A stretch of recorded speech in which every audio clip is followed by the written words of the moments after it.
Kevin Costner had it all.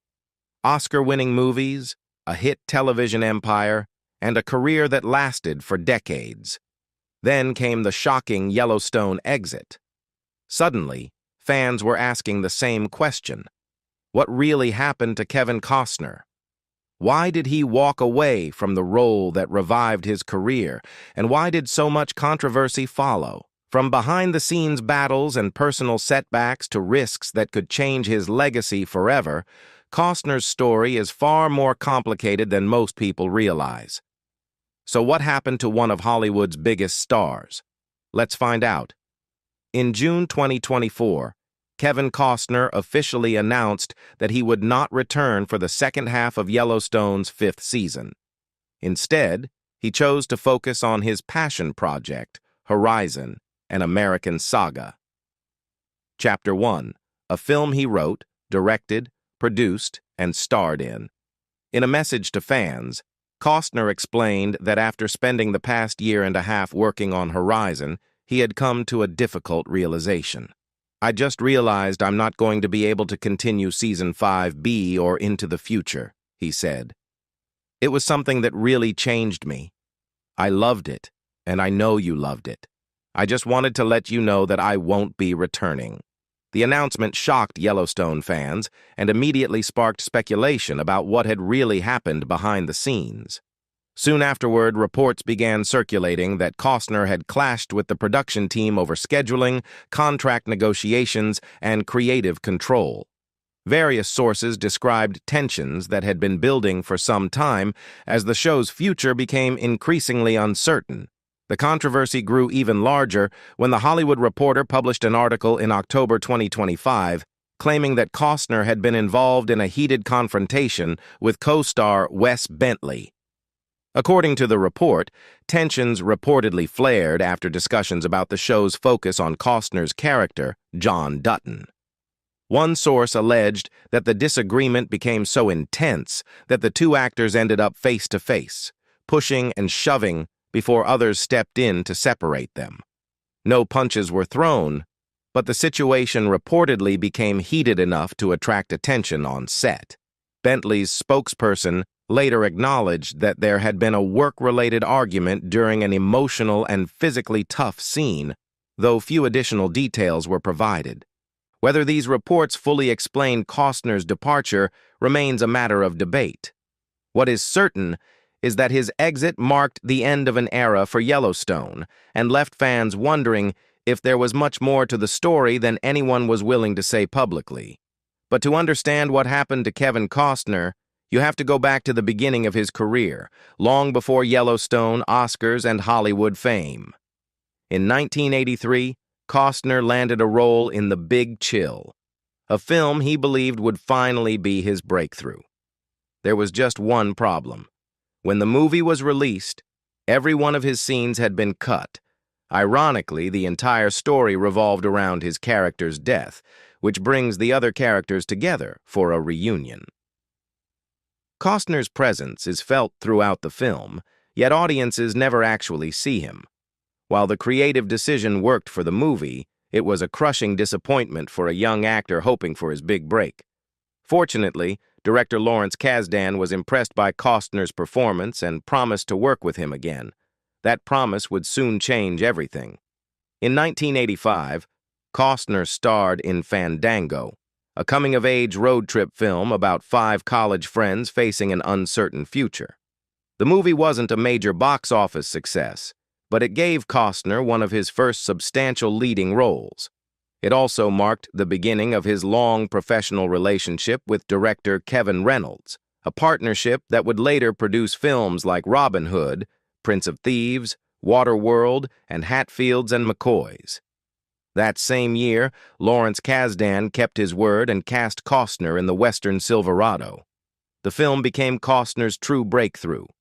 Critics praised his performance as Jake, and many singled him out as one of the movie's highlights. More importantly, Silverado sparked a lifelong connection between Costner and the Western genre that would define much of his career.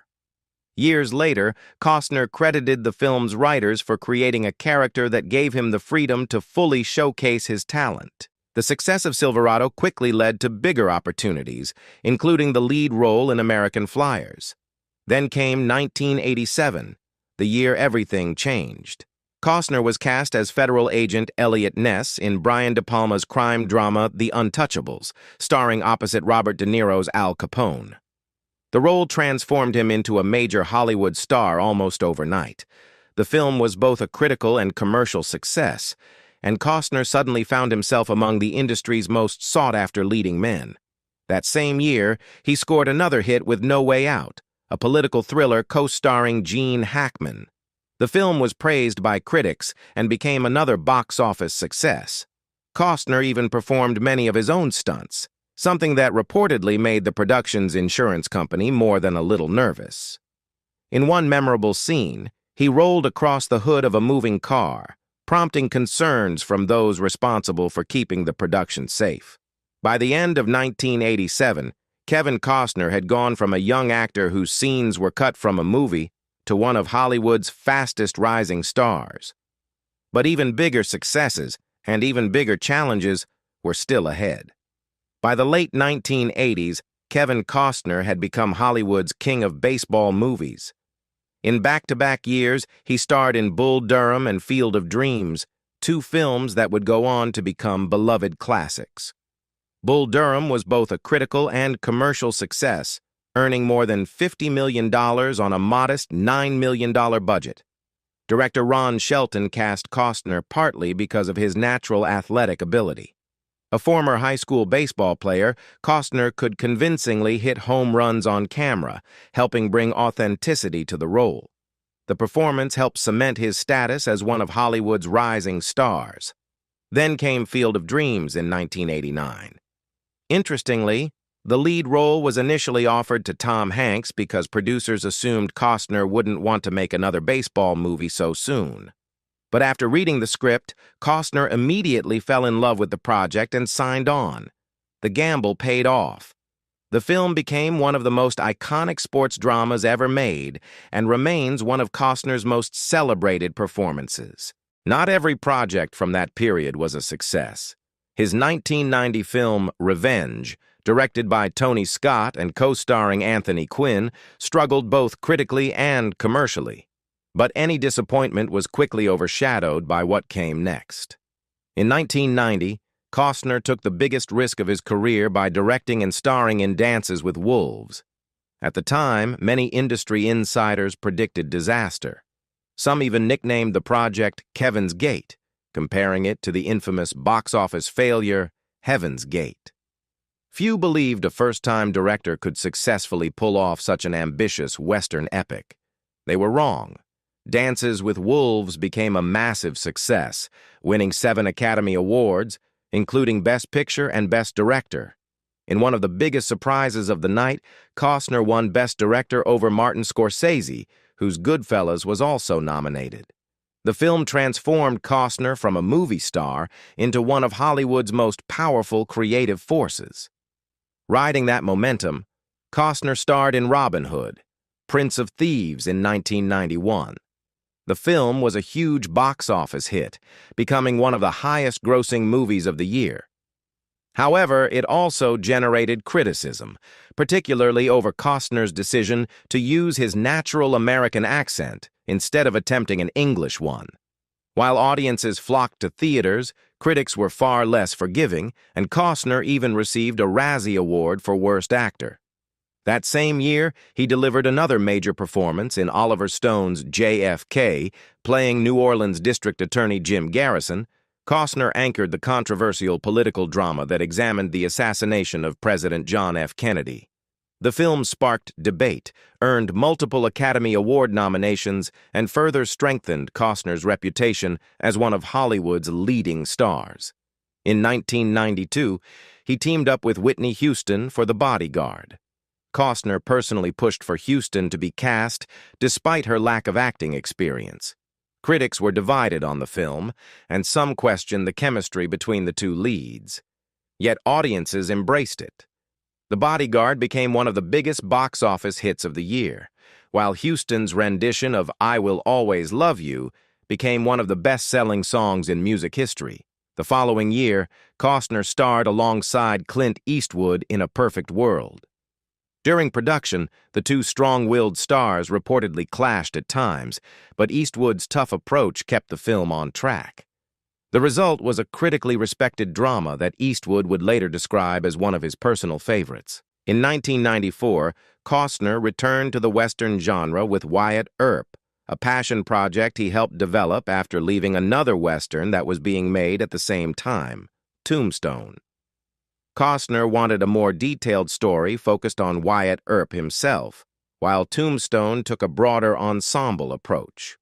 Unfortunately for Costner, Tombstone became a massive fan favorite, while Wyatt Earp received a much more mixed reception despite its ambitious scope and star-studded cast. By the mid-1990s, Kevin Costner was at the height of his fame. He had conquered sports films, westerns, political dramas, romances, and historical epics. But the biggest challenges of his career were still waiting just around the corner. By the early 1990s, Kevin Costner was one of the biggest stars in Hollywood. But that success came with growing expectations and some major setbacks. One of the biggest disappointments was Wyatt Earp in 1994. Costner had originally been attached to Tombstone but left the project because he wanted a film focused more heavily on Wyatt Earp himself. Instead, he developed and produced Wyatt Earp, while Kurt Russell went on to star in Tombstone. The results couldn't have been more different. Tombstone became a massive hit and is now considered one of the greatest westerns ever made, while Wyatt Earp struggled at the box office and received mixed reviews. Some critics even compared it unfavorably to Tombstone, and the film picked up several Razzie nominations. After starring in The War, Costner took on one of the most ambitious projects of his career, Waterworld. Released in 1995, the film became notorious for its massive budget and troubled production. Costing around $172 million, it was the most expensive movie ever made at the time. Storms, delays, and behind-the-scenes conflicts drove costs even higher. Director Kevin Reynolds eventually left before filming was finished, leading to a very public falling out with Costner. Despite its reputation as a box office disappointment, Waterworld later recovered much of its cost through international markets and home video, eventually gaining a loyal cult following. Costner bounced back in 1996 with Tin Cup, a well-received romantic sports comedy that reminded audiences of the charm he had brought to Bull Durham. Then came another major risk. In 1997, Costner directed and starred in The Postman, a 3-hour post-apocalyptic drama that became both a critical and commercial failure. The film earned only a fraction of its budget and picked up several Razzie Awards, including Worst Picture, Worst Director, and Worst Actor. Coming so soon after Waterworld, it fueled the perception that his career had lost momentum. The late 1990s and early 2000s brought a mix of hits and misses. He starred in Message in a Bottle, returned to baseball with For Love of the Game, and earned praise for the political thriller 13 Days, despite criticism of his Boston accent. While films like 3,000 Miles to Graceland struggled, Costner found success again with Open Range in 2003. Returning to the Western genre and the director's chair, he delivered one of the most respected Westerns of the decade alongside Robert Duvall. Over the following years, he continued working steadily in films such as The Upside of Anger, Rumor Has It, The Guardian, Mr. Brooks, Swing Vote, and The Company Men, showing his versatility even if none matched the success of his biggest classics. A major comeback came in 2012 with the miniseries Hatfields and McCoys. His performance earned both an Emmy and a Golden Globe and reunited him with Kevin Reynolds years after their Waterworld feud.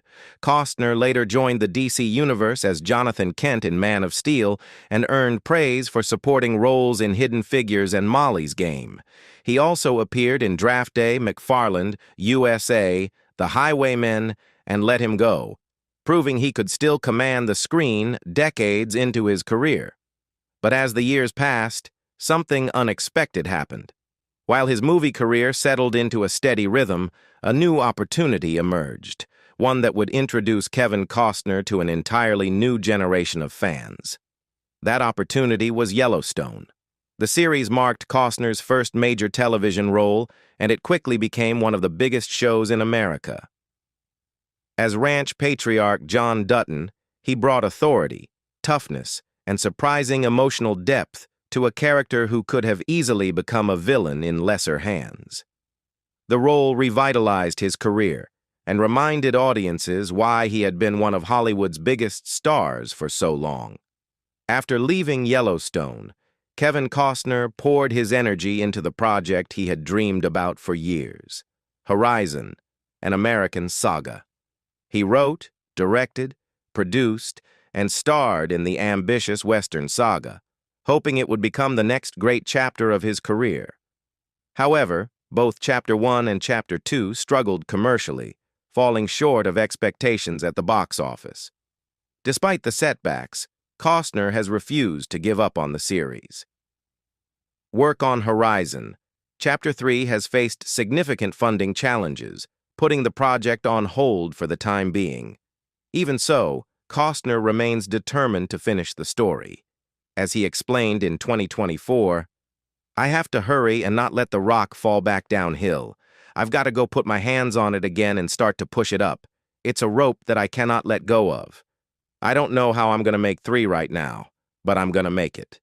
Since stepping away from Yellowstone, Costner hasn't taken on any major acting roles outside the Horizon franchise. Instead, he has focused on developing the project while continuing to make public appearances, attend premieres, and connect with fans who still associate him with the iconic role of John Dutton. That has also led many fans to wonder whether his Yellowstone story is truly over. While John Dutton's fate appeared sealed, creator Taylor Sheridan has brought back deceased characters before through flashbacks, dream sequences, and voiceovers. With several Yellowstone spin-offs expanding the franchise, including the upcoming shows The Madison, Marshalls, and Dutton Ranch, speculation continues that Costner could return in some form, and Costner himself hasn't completely closed the door. "I would love to go back under the right circumstances. I think all of us want that. For me, it really needs to be the right circumstances," he said during a 2024 appearance on The Today Show. Then he added the words that continue to fuel fans' hopes. "There's always a chance." For now, Kevin Costner remains focused on Horizon, determined to finish the Western epic he has invested so much of himself in. Whether that journey eventually leads him back to the Yellowstone universe remains one of the biggest unanswered questions of his career.